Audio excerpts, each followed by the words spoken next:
जय श्री राम। शंखनाद में आपका स्वागत है। कांग्रेस ने इंडी गठबंधन बनाया था अपने आप को विपक्ष का बड़ा नेता दिखाने के लिए, राहुल गांधी को विपक्ष के नेतृत्व की भूमिका में दिखाने के लिए कि मेरे पीछे देखो सारे विपक्षी दल चल रहे हैं और हम सब मिलकर बीजेपी के खिलाफ है, चुनौती दे रहे हैं, मैं शैडो पीएम हूं। लेकिन आज उसी इंडी गठबंधन से कांग्रेस के राहुल गांधी के निकलने की नौबत आ चुकी है, क्योंकि इंडी गठबंधन के बड़े दल, वो बड़े दल जो कि अगर मिल जाए तो कांग्रेस से ज्यादा जिनके सांसद बन सकते हैं, वो कांग्रेस पर या तो उससे अलग हो चुके हैं या अलग होने का मन बना रहे हैं या फिर कांग्रेस को ही आईना दिखा रहे हैं कि उसका रवैया किस तरह का रहा है। 8 जून को इंडी गठबंधन की बैठक होनी है और इस बैठक से पहले कांग्रेस को बड़े झटके लगे हैं, क्योंकि एक तरफ डीएमके नाराज है, दूसरी तरफ कांग्रेस का पहले साथ देने वाली कम्युनिस्ट पार्टी वो नाराज है, झारखंड मुक्ति मोर्चा नाराज है और राहुल गांधी अब इस वक्त एक तो अपनी पार्टी के अंदर ही इनकी खटपट चल रही है, वहां मनाने में जुटे हैं, दूसरा यहाँ मनाने में जुटे हैं। डीएमके ने तो इसमें आने से मना ही कर दिया है, इनकार कर दिया है कि हम बैठक में शामिल नहीं होंगे, क्योंकि कांग्रेस ने जिस तरह से धोखा दिया है, जैसे ही पलक झपकते ही वो टीवीके के पास चली गई, टीवीके से गठबंधन कर लिया, तो अब हम उसके साथ नहीं रहेंगे। हम कांग्रेस से हम एक जो हमारा फायदा उठाया, राज्यसभा चुनाव से पहले, विधानसभा से पहले जो राज्यसभा चुनाव आए उसमें हमसे भी एक सीट ले ली और ये सीट हमने एक लॉन्ग टर्म गठबंधन को ध्यान में रखकर ली थी। लेकिन कांग्रेस ने उस सीट का भी मान नहीं रखा और जो जिस तरह से एकदम से जो पाला बदला है, उससे हमारा विश्वास कांग्रेस से उठ चुका है और अब हम कांग्रेस के साथ नहीं रहेंगे। संसद के अंदर भी अलग बैठेंगे और बैठक में भी शामिल नहीं होंगे। यहां से डीएमके छूट गई। दूसरी तरफ से कम्युनिस्ट पार्टियों ने, सीपीआईएम ने कहा है कि कांग्रेस का जो रवैया रहा है केरल में, उस रवैये के साथ हम मिलकर बीजेपी के का सामना नहीं कर सकते और मिलकर बीजेपी के खिलाफ हम नहीं चल सकते। कांग्रेस ने केरल में हमारे खिलाफ जो बयानबाजियां की, पिनाराई विजयन पर ईडी जांच की मांग की, राहुल गांधी जिस तरह के बयान वहां पर दे रहे थे, उससे ये नहीं लग रहा था कि हम एक बड़े राष्ट्रीय स्तर के गठबंधन का हिस्सा हैं। भले ही हम वहां पर प्रतिस्पर्धी थे, लेकिन हमारे खिलाफ जिस तरह के बयान कांग्रेस ने दिए हैं, उस हिसाब से तो हमारा गठबंधन में रहना ठीक नहीं है। सीपीएम नेता हैं एमए बेबी, उन्होंने ये सब बयान दिए हैं और गठबंधन से पहले संकेत दे दिया है कि कांग्रेस को हम बख्शने वाले नहीं हैं। हालांकि फिर भी उनकी पार्टी की तरफ से जॉन ब्रिटास जाने वाले हैं और वो इसमें हिस्सा लेंगे, लेकिन यहाँ हिस्सा लेने का मकसद गठबंधन को मजबूत करना नहीं है, बीजेपी के खिलाफ कोई प्लानिंग बनाना नहीं है। यहाँ मकसद है कांग्रेस को आईना दिखाना, कांग्रेस को बातें सुनाना, ताने सुनाना और बताना कि भाई तुमने क्या किया है और अब तुम्हें फिर हमारी जरूरत है। तो सीपीएम तो इसी मकसद से जा रही है, कम्युनिस्ट पार्टियां। यहाँ झारखंड मुक्ति मोर्चा हेमंत सोरेन को मनाने के लिए भूपेश बघेल, अजय शर्मा एड़ी चोटी का जोर लगा रहे हैं, लेकिन बात नहीं बन रही है, क्योंकि राज्यसभा चुनाव पर कांग्रेस ने ऐसा कदम उठाया है जिससे हेमंत सोरेन बुरी तरह नाराज होकर बैठे हैं। झारखंड में 2 सीटें हैं, एक पर झामुमो उतार रही है और दूसरी पर झामुमो ही उतारना चाहती थी, लेकिन कांग्रेस ने बिना बात किए अपने कैंडिडेट की घोषणा कर दी और अब कांग्रेस चाहती है कि जो झारखंड मुक्ति मोर्चा है, हेमंत सोरेन है, वो इनके कैंडिडेट को समर्थन दे दे। लेकिन हेमंत सोरेन ने इस पर कोई जवाब नहीं दिया है, वो इस पर बात ही नहीं कर रहे हैं और इस बात की नाराजगी चल रही है कि आखिर कांग्रेस ने एक तरफा फैसला कैसे ले लिया। वैसे तो वहां पर उम्मीदवार उतार के भी कांग्रेस के लिए चांस नहीं है, क्योंकि एक सीट पर ये लोग जीत सकते हैं, दूसरी सीट के लिए बीजेपी फाइट दे रही है और इनके लिए जीतना बड़ा मुश्किल हो सकता है, क्योंकि अगर एक भी कम हुआ तो इनको हार का सामना करना पड़ेगा। लेकिन फिर भी हेमंत सोरेन खुद अपनी पार्टी से उतारना चाहते थे, पर कांग्रेस ने अपनी मनमानी की, तो वो भी नाराज है। उनकी तरफ से कहा जा रहा है कि इस तरह के फैसले अगर लोगे तो साथ होने का फायदा क्या है। तो झारखंड मुक्ति मोर्चा भी आएगी या नहीं आएगी, इसको लेकर संदेह बना हुआ है। अब इनकी आम आदमी पार्टी, जिनके साथ गठबंधन किया गया था दिल्ली में लोकसभा चुनाव में, लेकिन आम आदमी पार्टी ने भी इसमें शामिल होने से इनकार कर दिया है और इनकी तो तलखी ऐसी है कि आम आदमी पार्टी की जो बी टीम बनकर आई है कॉकरोच जनता पार्टी, कांग्रेस ने तो उसका भी समर्थन करने से इनकार कर दिया और कहा है कि ये अरविंद केजरीवाल की बी टीम है, ये कांग्रेस ने कहा है।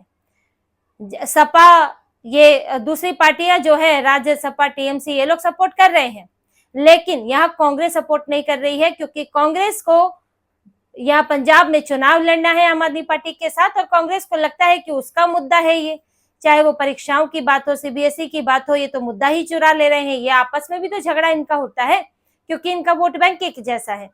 तो आम आदमी पार्टी भी इस बैठक में नहीं आ रही है। अब दौड़ी दौड़ी चली आई है ममता बनर्जी, वो एक दिन पहले आ गई है। ममता बनर्जी की अभी थोड़ी कमजोर स्थिति है, क्योंकि उनकी अपनी पार्टी ही टूटी हुई है। इंडी गठबंधन का हिस्सा ममता बनर्जी है या ऋतुव्रत बनर्जी की पार्टी, अभी तो यही स्पष्ट नहीं है, क्योंकि अब ममता बनर्जी की पार्टी पूरी तरह से उनकी नहीं रही है। उनके 58 सांसदों ने किसी और को नेता प्रतिपक्ष चुन लिया, और बात यहाँ तक आ रही है कि अब ममता बनर्जी को अध्यक्ष पद से भी हटाया जा सकता है, उनको गार्जियन की भूमिका दी जा सकती है, सलाहकार की भूमिका दी जा सकती है। तो ममता बनर्जी इस वक्त जो मुंह नहीं लगाया करती थी कांग्रेस को, आज यहाँ पहुंची हुई है, वो गठबंधन की बैठक में शामिल होंगी। लेकिन ये अभी की स्थिति है, ये आगे की स्थिति रहे ये जरूरी नहीं है, आगे क्या बनता है माहौल। और कांग्रेस तो जिस तरह से मौका परस्त है, हो सकता है कि कांग्रेस ऋतुव्रत बनर्जी को इंडी गठबंधन में शामिल कर ले, ममता बनर्जी को बाहर कर दे। तो ये तो आगे चल के पता चलेगा, लेकिन ममता बनर्जी हमेशा इन स्थितियों में रहे, ये जरूरी नहीं है। और इनका तो टारगेट लोकसभा चुनाव है। ममता बनर्जी हो सकता है अकेले लड़े, या हो सकता है कम्युनिस्ट पार्टियों के साथ लड़े। अब जब गठबंधन हो रहे हैं तो कोई भी गठबंधन हो सकते हैं। तो कांग्रेस को पूरी तरह टीएमसी का भी सहारा नहीं है, और ये जो दल है, सपा है, राजद है, टीएमसी, आम आदमी पार्टी है, ये हमेशा कांग्रेस के खिलाफ एकजुट रहे हैं। आपने देखा होगा बंगाल के चुनाव में केजरीवाल ने, हेमंत सोरेन ने, तेजस्वी यादव ने, अखिलेश यादव ने, सबने ममता बनर्जी का समर्थन किया, ना कि कांग्रेस का। जबकि कांग्रेस भी इनका गठबंधन दल है, और सिर्फ ऐसा नहीं कि इंडी गठबंधन का हिस्सा है, राज्य में इनका गठबंधन दल है कांग्रेस, लेकिन उसके बावजूद भी इन्होंने कांग्रेस को सपोर्ट नहीं किया, ममता बनर्जी को किया, क्योंकि ये लोग कांग्रेस को मजबूत नहीं करना चाहते। कांग्रेस और इनका वोट बैंक एक ही है। इन्हें लगता है कि जब भी अगर कांग्रेस मजबूत हुई तो मुसलमानों का वोट पूरी तरह से उनके पास जाएगा और हमारे पास से खिसक जाएगा। जैसे कभी कांग्रेस को मुसलमान वोट किया करते थे, लेकिन जब राज्य में दूसरे और विकल्प मिले तो उन्होंने उन्हें वोट किया। अब मुल्ला मुलायम हो गए, लालू यादव ने भी इस तरह के रथ रोको का काम किया, तो उन्हें लगा कि ये तो भी ज्यादा बड़ा तुष्टीकरण कर सकते हैं। कांग्रेस इस तरह कमजोर होती चली गई, बाकी अपनी रणनीतिक नाकामियां भी कांग्रेस की रही। तो अब इन लोगों को लगता है कि कांग्रेस का थोड़ा बहुत इस्तेमाल करो, लेकिन उसे मजबूत मत होने दो, वरना वो हमारी ही कुर्सी खा सकती है। अब इस कारण टीएमसी को सपोर्ट मिल रहा है, तो कल को टीएमसी अपना क्या राह पकड़ती है, ममता बनर्जी क्या राह पकड़ती है, ये कहा नहीं जा सकता, अभी लंबा समय बाकी है। राजद खुश नहीं है अभी, क्योंकि कोई चुनाव नहीं है, तो राजद की तरफ से बयान नहीं आ रहा है। लेकिन राजद में इस बात को लेकर चर्चा पहले भी रही है और अब भी है कि कांग्रेस का हमें फायदा मिलता नहीं है, उल्टा नुकसान हो जाता है। कांग्रेस अधिकतर एक तो मुस्लिम सीटों के लिए लड़ती है, तो हमें वहां बहुत ज्यादा नेगोशिएट करना पड़ता है।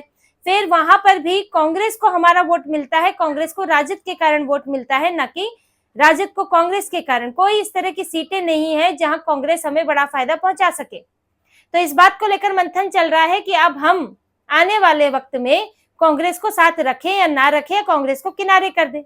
अखिलेश यादव हैं जो अभी साथ में चुनाव लड़ने की सोच रहे हैं, लेकिन कांग्रेस को मजबूत तो वो भी होते नहीं देखना चाहते हैं, और कांग्रेस के होने ना होने से साथ में इतना फर्क भी उन्हें नहीं पड़ता है। तो ये सब जो दल हैं जो अभी साथ थे, इसीलिए क्योंकि एक बीजेपी के खिलाफ इनको लड़ना है। ममता बनर्जी भी चुनाव लड़ने वाली थी, राजद का भी होने वाला था, यूपी का तो चलो अब भी होने वाला है, तमिलनाडु का भी होने वाला था। तो ये सब एक साथ खड़े हुए थे, लेकिन अब तो चीजें हो चुकी। कांग्रेस का गिरगिट जैसा बदलता हुआ रंग भी देख चुके, ये अखिलेश यादव भी देख चुके, राजद भी देख चुके कि किस तरह टीवीके के साथ कांग्रेस चली गई और डीएमके के साथ पुराना गठबंधन तोड़ दिया। तो कांग्रेस कभी भी ऐसा कर सकती है, तो भरोसा वो खो चुकी है। ऐसे में इंडी गठबंधन के दूसरे दल अब एक गठजोड़ बनाने की कोशिश कर रहे हैं। डीएमके इस बैठक में नहीं आ रही है, लेकिन डीएमके की ममता बनर्जी अखिलेश यादव के साथ अच्छी बनती है स्टालिन की, और पहले भी मिलते जुलते रहे हैं, अब भी ये लोग साथ हो सकते हैं। तो यहाँ कांग्रेस के विपरीत एक विपक्षी गठबंधन बनाने को लेकर भी चर्चा है कि अब संसद में दिखाया जाए कि विपक्ष का असली नेतृत्व कौन करता है। कांग्रेस नहीं करती है, बल्कि हम करते हैं, और ये की जाएगी कोशिश। ये अंदर खाने को चर्चा है और ये जोर शोर से आगे बढ़ सकता है, क्योंकि अभी स्टालिन जो है, जिस तरह से वो लोकसभा में अभी सत्र आएगा उसमें अलग बैठेंगे, और तल्खियां जो है वो सामने आएंगी तो फिर एक और गुट बनकर तैयार हो सकता है और तब राहुल गांधी देखते रह जाएंगे कि इंडी गठबंधन तो मेरा था लेकिन अब मुझे ही निकाल के इन्होंने उस पर कब्जा कर लिया है।